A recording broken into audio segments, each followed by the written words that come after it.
Hello दोस्तों, आपका स्वागत है जी अकेडमी में। आज हम इस वीडियो में बात करेंगे ग्रेड फर्स्ट पॉलिटिकल साइंस के सिलेबस के बारे में, मतलब राजनीति जो शास्त्र होता है उसके सिलेबस के बारे में देखेंगे। और सिलेबस देखने से पहले हम देखेंगे कि पैटर्न किस तरीके का था, है ना, और कितने मार्क्स का रहता है, कितना समय मिलता है, ये सब हम देखेंगे। तो सबसे पहले देख लेते हैं परीक्षा योजना के बारे में। ठीक है, तो चलो एक मिनट। हाँ, चार मतलब बहुविकल्पीय प्रश्न होंगे। चार विकल्प होंगे, एक क्वेश्चन एक नंबर का रहेगा। इसी तरीके से 2.5 घंटे का समय मिलेगा। और इस परीक्षा में एक प्रश्न पत्र होगा, सिर्फ एक ही होगा, है ना। 150 क्वेश्चन होंगे, 150 मार्क्स का रहेगा। एक क्वेश्चन एक नंबर का रहेगा। इसी तरीके से प्रश्न पत्र में दो भाग होंगे, part A and part B. Part A जो है सभी विषयों के लिए अनिवार्य होगा। पार्ट बी जो है के अंतर्गत वही विषय शामिल होंगे जिस विषय के लिए आप अप्लाई कर रहे हो। जैसे आप अभी अप्लाई किसके लिए करोगे, उसके लिए पॉलिटिकल साइंस के लिए करोगे ना। इस वजह से आप पार्ट बी में आपका वो जो भी मेन सब्जेक्ट है वो आएगा। और अब हम पार्ट ए की बात कर लेते हैं। पार्ट ए में क्या क्या आएगा और कितने मार्क्स का रहेगा। ठीक है ना, 15 क्वेश्चन रहेगा, 50 मार्क्स का रहेगा। तो देख लेते हैं नंबरों का डिस्ट्रीब्यूशन किस तरीके का। समान हिंदी आएगा इसमें समान अंग्रेजी रहेगा, समान ज्ञान और समसामयिक घटनाक्रम, तार्किक एवं आंकिक योग्यता और पैडागोजी। इसमें समान हिंदी में 10 क्वेश्चन 10 अंकों का। ठीक है, इसी तरीके से समान अंग्रेजी 8 क्वेश्चन 8 नंबर का। और इसी तरीके से समान ज्ञान व समसामयिक घटनाक्रम 10 क्वेश्चन 10 नंबर का। ठीक है, और तार्किक एवं आंकिक योग्यता 7 क्वेश्चन 7 अंकों का। पैडागोजी पैडागोजी के लिए 15 क्वेश्चन 15 अंकों का। एक बात का और ध्यान रखें कि जो नहीं भी पढ़ के जाएगा उसके भी 24 से लेकर के 30 नंबर तक आएगा। तो आप सोच लो, क्योंकि ये प्रीवियस नॉलेज पर आधारित रहता है। जिसका प्रीवियस नॉलेज अच्छा है तो समझो उसका मार्क्स उसको बन जाएंगे। सिर्फ करंट अफेयर की ज़रूरत है ज़्यादा अच्छे से, बस। और है ना, तो जिसका प्रीवियस तो 24 से लेकर के 30 मार्क्स तक आ ही जाएगा। और जिनको 30+ मार्क्स लेके आना, उन्हें स्मार्ट स्टडी करनी पड़ेगी। अकॉर्डिंग टू सिलेबस पढ़ना है। पहली बात, ओल्ड पेपर देखना है। ठीक है ना, जैसे रीजनिंग और मैथ्स के लिए ओल्ड पेपर देखो और उसके अकॉर्डिंग ही आप कॉन्सेप्ट अपना क्लियर करो। जैसे मिरर इमेज हो गया, वाटर इमेज हो गया, है ना, और ब्लड रिलेशन हो गया रीजनिंग के लिए, और भी मिसिंग नंबर हो गए, ये सब आपको देखना होगा। बहुत ही ट्रिकली क्वेश्चन होते हैं, ज़्यादा कुछ दिक्कत नहीं होती। आंकिक योग्यता में मैथ्स में कॉन्सेप्ट क्लियर कर लेना, जैसे संख्याएं, टाइप्स ऑफ संख्याएं देख लेना। और साथ ही साथ में ये देख लेना, जैसे परसेंटेज कैसे निकालते हैं, लाभ और हानि कैसे निकालते हैं, चक्रवृद्धि और साधारण ब्याज कैसे निकालते हैं। ओल्ड देख लोगे ना पेपर तो सब समझ में आ जाएगा। एक बात और, दूसरी बात ये, मैं बुक्स का भी बता दूंगी। और है ना, पैटर्न किस तरीके का आपको वो करना है अभी तो बता ही रही हूँ। तो चलो, 50 क्वेश्चन 50 मार्क्स का। और पैडागोजी के लिए आप शॉर्ट नोट्स तैयार कर लेना, और सिलेबस अभी बताऊंगी तो वो देख लेना। ठीक है, मतलब आपको मार्क्स मिल सकते हैं। चलो अब हम ये देख लेते हैं part B. Part B 100 marks का और 100 बहुविकल्पीय प्रश्न। अभी मैंने सभी का सिलेबस बता दिया है, सिर्फ बचा हुआ है क्या, आपका राजनीति शास्त्र और भू इतिहास। तो आज हम इस वीडियो में, क्योंकि ग्रेड फर्स्ट हम पॉलिटिकल साइंस की बात करेंगे, राजनीति शास्त्र की 100 क्वेश्चन और 100 मार्क्स का रहेगा। ठीक है, तो चलो देख लेते हैं राजनीति शास्त्र। विषय वस्तु का स्तर क्या रहेगा। विषय वस्तु का स्तर, प्रश्न पत्र के भाग आ में सामान्य ज्ञान व समसामयिक घटना, मतलब जो पार्ट ए रहेगा वो किस लेवल का रहेगा ये बताना चाह रहा है। तो प्रश्न पत्र के पार्ट ए में सामान्य ज्ञान, समसामयिक घटनाक्रम, तार्किक व आंकिक योग्यता, पेडागोजी विषय वस्तु का स्तर स्नातक स्तर के छात्र के समकक्ष होगा। और हिंदी और अंग्रेजी की विषय वस्तु का स्तर हायर सेकेंडरी स्कूल परीक्षा के समकक्ष होगा। तो मतलब आप सोच लो कि मतलब 11th 12th में जो आपने पढ़ा है, जनरल हिंदी और जनरल इंग्लिश। जनरल हिंदी तो नहीं, जनरल हिंदी तो बहुत टफ हो जाती है। हाँ, जनरल हिंदी देखना पड़ेगा, और जनरल अंग्रेजी भी देखना पड़ेगा, जो आपने 11th 12th में पढ़ा होगा। लेकिन दो दो टाइप्स के होते हैं, या कि आप हिंदी लिटरेचर ले लो या कि फिर आप इंग्लिश लिटरेचर ले लो, ऐसा रहता था, है ना। लेकिन आपको इस वाले में जनरल हिंदी या जनरल इंग्लिश में ही पढ़ना है। आपको मैं सिलेबस बता दूंगी, उसके अकॉर्डिंग ही पढ़ना है। ठीक है, अब प्रश्न पत्र भाग पार्ट पार्ट 2 में विषय वस्तु का स्तर स्नातक स्तर के समकक्ष होगा।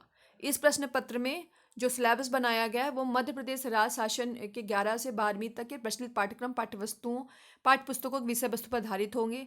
लेकिन इनका जो कठिनाई स्तर रहेगा वो स्नातक स्तर तक का रहेगा। तो मतलब आपको जब आप शॉर्ट नोट्स तैयार करो, जब कॉन्सेप्चुअल नोट्स तैयार करो, तो जब भी आपका जैसे टॉपिक कंप्लीट होता है तो उसके बाजू से ही मतलब दूसरे पेज से आप एडवांस नोट्स लिख लो। और यूजी है ना, यूजी में जो भी आपको लग रहा है कि आपको इस सिलेबस में दिया गया वो यूजी के भी टॉपिक में मिल रहा है, तो वहाँ शॉर्ट नोट्स तैयार करें। और जैसे शॉर्ट नोट्स तैयार हो जाएंगे तो वैसे आपका कॉन्सेप्ट भी क्लियर हो जाएगा। अब हम सिलेबस देख लेते हैं, पार्ट ए का सिलेबस, ठीक है ना। 50 क्वेश्चन सामान्य हिंदी, जिसमें विलोम शब्द, शब्दावली, व्याकरण, सामान्यार्थ शब्द, वाक्यों का अनुवाद, रिक्त स्थान, त्रुटि का पता लगाना, परिच्छेद, वाक्यांश, मुहावरे, बहुवचन, ये आएगा जनरल हिंदी में, जो कि आप लोग देखते रहना, है ना। इसके अकॉर्डिंग ही पढ़ना है। जनरल इंग्लिश, है ना, verb, tense, voice, subject, verb, agreement, है ना, articles, comprehensive, fill in the blanks, adverb, error correction, sentence rearrangement, unseen passage, vocabs, antonyms and synonyms, grammar, idioms and phrases, ये सब आपको देखना होगा जनरल इंग्लिश में। सामान्य ज्ञान व समसामयिक घटनाक्रम, जनरल नॉलेज, करंट अफेयर्स, जिसमें आपको समसामयिक है ना, आपको करंट अफेयर आपको अच्छे से तैयार रखना है। भारत का इतिहास, भारत के राष्ट्रीय आंदोलन, भारत के राष्ट्रीय आंदोलन में जितने भी आंदोलन हुए, जैसे 1857 की क्रांति हो गया, 1885 से 1947 तक जितने भी हैं, जैसे जैसे असहयोग आंदोलन हो गया, भारत छोड़ो आंदोलन हो गया, ऐसे बहुत सारे आंदोलन हैं जो बहुत ही फेमस है, उनको तो आपको याद होना ही चाहिए। भारतीय व संसार का भूगोल, भारत संसार का भौतिक, सामाजिक, आर्थिक और भूगोल, है ना। भारतीय राजनीतिक व शासन तंत्र, जिसमें संविधान, राजनीतिक तंत्र, पंचायती राज और सार्वजनिक मुद्दे और धाराएं, अधिकार, जैसे कितने पार्ट हैं संविधान में, ठीक है ना, कितने आर्टिकल हैं, ये सब आपको देखना होगा। मूल कर्तव्य, मूल अधिकार, और क्या, और शिक्षा का अधिकार, ये सब आप देख लोगे। और न्यू एजुकेशन पॉलिसी भी देख लेना। और जैसे पर्यावरण, पर्यावरण दिवस कब मनाया जाता है, ग्लोबल वार्मिंग क्या है ना, ओजोन डिप्लीशन क्या है, मतलब इस से रिलेटेड आप देख लेना। जैसे एसिड रेन किस कारण वजह से होता है।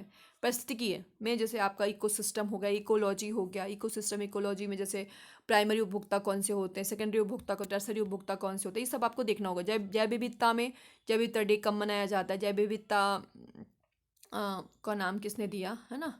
मौसम एवं बदलाव, समान विज्ञान आधारित समान मुद्दे, ठीक है। भारतीय संस्कृति, राष्ट्रीय अंतर्राष्ट्रीय खेलकूद, मध्य प्रदेश का इतिहास, भूगोल व राजनीतिक, मध्य प्रदेश का आर्थिक एवं सामाजिक विकास। इसमें एक काम और करना है, क्या करना है कि जो है आपको मध्य प्रदेश का सामान्य परिचय पता ही होना चाहिए, ठीक है। कितने जिले हैं, कितने संभाग हैं, ये तो जर्नल है ना। उसके बाद तो आपको डिटेल में ही पढ़ना है, लेकिन ज़्यादा माथा मत खपाना, उतना ही स्मार्ट स्टडी करना जितना अपन को मतलब अपन उसमें गेन कर सकें, ठीक है ना। शॉर्ट नोट्स तैयार करना है। चलो 10 नंबर का है शायद ये, समान ज्ञान समसामयिक घटनाक्रम, इसमें आपको मार्क्स 8 या 9 नंबर में मिल जाएंगे, तो बहुत अच्छी बात है। और इसमें सिलेबस बहुत बड़ा है, इसलिए स्मार्ट वर्क करना पड़ेगा, स्मार्ट स्टडी करनी पड़ेगी। ज़्यादा कुछ नहीं पढ़ना, जितना जो पढ़ना वही पढ़ना जो जो आते हैं उसमें एग्जाम में, ठीक है। करंट अफेयर हो गया, मतलब ये इंग्लिश मीडियम वाले बच्चों के लिए, जो ज़्यादातर हिंदी मीडियम के, इस वजह से मैं हिंदी में बताया मैंने सिलेबस, आप देख लो इंग्लिश में भी। अब हम देख लो ये तार्किक एवं आंकिक योग्यता, जिसमें रीजनिंग और न्यूमेरिकल एबिलिटीज़, मतलब मैथ्स और रीजनिंग रहेगा। एक मिनट लो, अच्छे से देख लो, फिर से अच्छे से देख लो, ये लो देख लो अच्छे से, ठीक है। चलो अब आगे बढ़ जाते हैं। तार्किक एवं आंकिक योग्यता, जिसमें आपको तार्किक एवं योग्यता, सामान्य मानसिक और विश्लेषणात्मक योग्यता, शाब्दिक तर्कयुक्त रीजनिंग, संबंध, पदानुक्रम, एनालॉजी, दावा, सत्य कथन, कोडिंग, डिकोडिंग, स्थितिजन्य तर्क एवं पैटर्न, जिसमें शब्द वर्ण शामिल हो, ये सब आपको देखना होगा।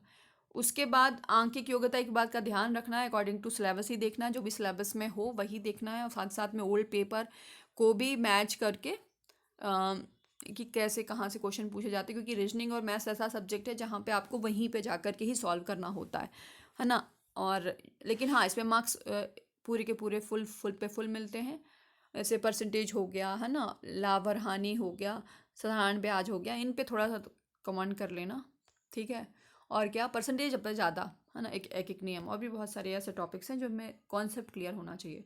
आंकिक योग्यता में 2 या 3 आयामी वेन आरेख आधारित प्रश्न, संख्या पैटर्न, श्रृंखला अनुक्रम, संख्याएं, संबंध आधारभूत ज्ञान, संख्याएं, उनके संबंध, परिणाम का क्रम, अंकगणितीय अभिवृत्ति, आंकड़ों की व्याख्या, आलेख, ग्राफ, है ना, तालिका, आंकड़ों की प्राप्तता, विभिन्न संदर्भ में दिशा, ज्ञान, विशेषण, वाक्य, ये सब आपको देखना होगा। चलो अब हम देख लेते हैं इंग्लिश में रीजनिंग एबिलिटीज़, ये आपका सिलेबस है रीजनिंग एबिलिटीज़ के लिए, ठीक है ना। इंग्लिश के लिए न्यूमेरिकल एबिलिटीज़, ये न्यूमेरिकल एबिलिटीज़ के लिए हो गया, मतलब ये सिलेबस है, ठीक है ना, इंग्लिश मीडियम वालों के लिए। अब हम देख लेते हैं पेडागोजी। पेडागोजी से संबंधित मुद्दे, पाठ्यचर्या, अर्थ, उसका सिद्धांत, पाठ्यचर्या संगठन के प्रकार, दृष्टिकोण। योजना में देखना उसका अनुदेशन योजना, वार्षिक योजना, इकाई योजना, पाठ योजना, ये सब आपको देखना होगा। उसके बाद देखना है अनुदेशन सामग्री व संसाधन, जिसमें आपको पाठ्य पुस्तकें, अभ्यास पुस्तकें, पूरक सामग्री में जैसे सहायक सामग्री होगी, प्रयोगशाला हो गया, पुस्तकालय, क्लब संग्रहालय, समुदाय सूचना संप्रेषण और तकनीकी, ये सब आपको देखना होगा। उसके बाद आपको देखना है मूल्यांकन, उसका प्रकार, उसका उपकरण, अच्छे टेस्ट की विशेषताएं क्या क्या हो सकती हैं, सतत एवं समग्र मूल्यांकन, शैक्षिक उपलब्धि परीक्षण का विश्लेषण व व्याख्या, ठीक है। उसके बाद समावेशी शिक्षा, विविधता से समझना, विविधता को समझना, अवधारणा के प्रकार, विविधता के आयाम के रूप में दिव्यांगता, सामाजिक निर्माण के रूप में दिव्यांगता, दिव्यांगता के वर्गीकरण व इसके शैक्षिक प्रभाव, संवेदी असक्षमता, श्रवण अक्षमता, बधिरांधता, संज्ञानात्मक दिव्यांगता, स्वालीनता, बौद्धिक दिव्यांगता, सीखने की विशिष्ट दिव्यांगता, शारीरिक दिव्यांगता, प्रामस्तिक घात व चलन। इसके शॉर्ट नोट्स तैयार करने हैं, यूट्यूब में बहुत सारे वीडियोज ऐसे पड़े हुए हैं, तो आप वहाँ से नोट्स तैयार कर लें और शॉर्ट नोट और फिर प्रैक्टिस करें, ठीक है। दिव्यांग बच्चों के संदर्भ में समावेशन का दर्शन, समावेशन की प्रक्रिया, दिव्यांगता संबंधी मुद्दे, संवैधानिक प्रावधान, इस तरीके से शिक्षा एवं तकनीकी। अब हम देखेंगे संप्रेषण व चर्चा, संप्रेषण के सिद्धांत, संप्रेषण के प्रकार, संप्रेषण व भाषा, कक्षा में संप्रेषण में बाधाएं, ये सब आपको देखना होगा। उसके बाद हम देख लेते हैं शैक्षिक मनोविज्ञान, बच्चों की सीखने की रणनीतियाँ, सीखने को प्रभावित करने वाले कारक, अवधारणा व रुचि, बच्चे कैसे सीखते हैं, ये सब आपको देखना होगा। चलो अब हम देख लेते हैं, ये हिंदी में आपने देखे हैं ना, अब हम इंग्लिश में देखेंगे। सिलेबस है पेडागोजिकल कंसर्न, इसमें करिकुलम हो गया, प्लानिंग हो गया, ठीक है। इसके बाद instructional material and resources, evaluation और इंक्लूसिव एजुकेशन हो गया। ये पूरा इंग्लिश मीडियम वाले बच्चों के लिए है, देख लो अच्छे से, धीरे करके स्क्रॉल करती जा रही हूँ, आप लोग देखते जाओ, है ना। फिर उसके बाद कम्युनिकेशन इंटरेक्शन, एजुकेशनल साइकोलॉजी, इतना आपका है पार्ट ए। सिलेबस भी बता दिया और आपको बुक्स भी बता दूंगी, उसके अकॉर्डिंग आप तैयारी करना स्टार्ट कर देना, ठीक है। चलो अब आगे देख लेते हैं पार्ट बी। पार्ट बी में 100 क्वेश्चन और 1 मिनट, 100 क्वेश्चन और 100 मार्क्स का। अब देख लेते हैं क्या, 1 मिनट, राजनीति विज्ञान, ठीक है ना, राजनीतिक शास्त्र या राजनीति विज्ञान, ये पूरा हूबहू 11वीं-12वीं का सिलेबस ही है। राजनीतिक विज्ञान, परिभाषा उसकी देखना, उसकी प्रकृति व क्षेत्र, प्रकृति के राजनीतिक सिद्धांत, परंपरावादी एवं आधुनिक अन्य, 1 मिनट, राजनीतिक सिद्धांत और परंपरावादी एवं आधुनिक व अन्य विषयों के संबंध में आपको देखना।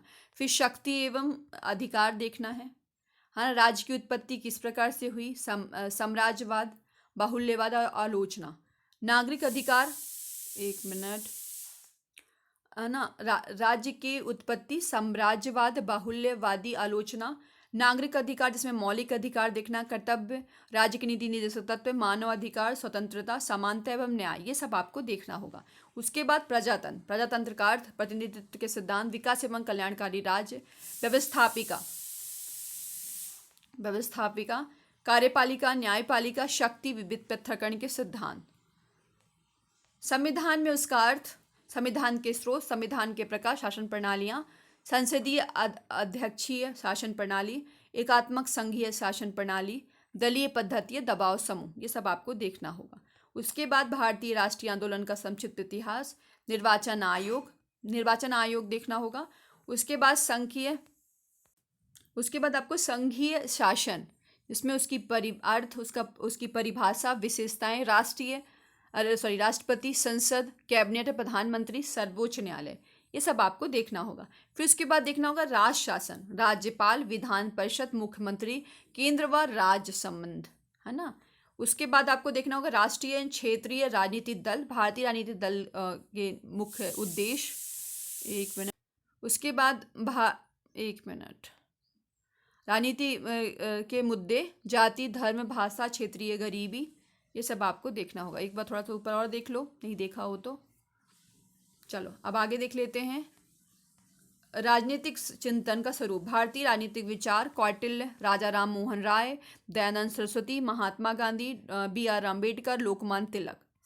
इसके बाद आपको पाश्चात्य राजनीतिक चिंतक, सुकरात, प्लेटो, अरस्तु, रूसो, मेकियावेली, है ना, मेकियावेली, ये सब आपको देखना होगा। राजनीतिक विचारधारा जिसमें उदारवाद, समाजवाद, मार्क्सवाद और गांधीवाद, ये सब आपको देखना होगा। उसके बाद देखना होगा विश्व की महत्वपूर्ण शासन प्रणालियाँ, ब्रिटेन, संयुक्त राज्य अमेरिका, स्विट्जरलैंड की शासन प्रणाली किस तरीके की है वो भी देखना होगा।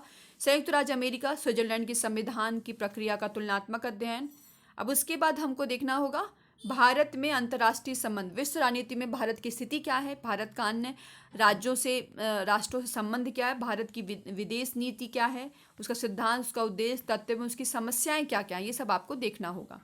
संयुक्त राष्ट्र संगठन, कार्यप्रणाली, निस्त्रीकरण, अंतर्राष्ट्रीय वित्तीय संस्थाएं, भारत तथा संयुक्त राष्ट्र, भारत और 10 है ना, सार्क, भारत का आसियान, भारत और यूरोपीय साझा व्यापार, ये सब आपको देखना होगा। उसके बाद वैश्वीकरण एवं निस्त्रीकरण, ठीक है। फिर उसके बाद लोक प्रशासन, जिसमें लोक प्रशासन में उसका अर्थ, क्षेत्र, लोक प्रशासन में निजी प्रशासन में अंतर, लोक प्रशासन का अध्ययन पद्धति, केंद्रीयकरण एवं विकेंद्रीय तथा शक्ति का हस्तांतरण, कार्मिक प्रशासन, भर्ती, पदोन्नति, प्रशिक्षण, संघीय लोक सेवा आयोग, ये सब आपको देखना होगा। उसके बाद हम आपको देखना होगा वित्तीय प्रशासन, बजट भारत, है ना, बजट भारत में बजट निर्माण की प्रक्रिया क्या क्या है, विकास, प्रशासन, नौकरशाही, प्रकृति एवं कार्य, ये सब आपको देखना होगा। लोकपाल एवं लोकायुक्त, ठीक है ना। अब हम देखेंगे इंग्लिश में पॉलिटिकल साइंस। चलो, political science, power and authority, है ना, सिटीजनशिप राइट्स, एक मिनट रुक जाओ, फिर उसके बाद डेमोक्रेसी, फिर कॉन्स्टिट्यूशन, ठीक है। उसके बाद history of Indian national movement, है ना, election commission, union government, the state government, ठीक है। इस तरीके से नेशनल एंड रीजनल पार्टीज कौन कौन सी हैं, और नेचर ऑफ पॉलिटिकल थॉट्स, ठीक है। इंडियन पॉलिटिकल थिंकर्स हो गए, वेस्टर्न पॉलिटिकल थिंकर्स हो गए। इसी तरीके से पॉलिटिकल थॉट्स हो गए, है ना। वर्ल्ड गवर्नमेंट सिस्टम, जैसे UK USA का क्या सिस्टम है वहाँ का संविधान का, है ना। Complete study of process of constitution amendment, USA and the Switzerland. इस तरीके से इंडियन एंड इंटरनेशनल रिलेशनशिप देखना है आपको, और ये सारे टॉपिक्स हैं। उसके बाद आपको देखना है पब्लिक एडमिनिस्ट्रेशन, ठीक है। दीदी करके स्क्रॉल करती जा रही हूँ, आप लोग देखते जाओ। एक बात का और ध्यान रखना है क्या, कि आपको 11-12 का पहले देख लेना है सिलेबस, उसे हूबहू मिलान कर लेना है, फिर उसके बाद तैयारी स्टार्ट करना है, ठीक है। कॉन्सेप्ट क्लियर करना है। Any how, thank you.